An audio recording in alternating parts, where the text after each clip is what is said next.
नमस्कार, मी जार सुरेश गायकवाड. तुम्हा सगळ्यांचं आपल्या YouTube channel farming go tech finance वरती परत एकदा खूप स्वागत. या आपल्या चॅनलला आपण भरभरून असा प्रतिसाद देत आहात, आमचे व्हिडिओ पाहत आहात.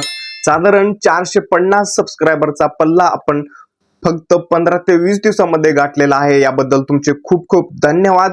मित्रांनो, असंच आमच्या चॅनलला सहकार्य करा आणि आमच्या चॅनलला इतर जणांपर्यंत पाठवण्यासाठी शेअर करा. याच्यासाठी आम्ही तुमचे खूप आभारी आहोत. तर आजच्या या व्हिडिओ मालिकेमध्ये अर्थसाक्षरतेच्या प्रवासामध्ये आपण फार्मिंग टेक फायनान्स जे ते फायनान्स बद्दलच्या टेक्निकल गोष्टी जाणून घेत आहोत. त्यामध्येच आता सध्या आपला जर कुठला व्यवसाय असेल किंवा तुम्हाला कुठला व्यवसाय टाकायचा आहे, चालू करायचा आहे, अगदी तुम्ही नवीन आहात परंतु तुमच्याकडे पैसे नाहीत, घरामध्ये कसलंच आर्थिक साधन आपल्याकडे नाहीये, तरी देखील तुम्ही सरकारची मदत घेऊन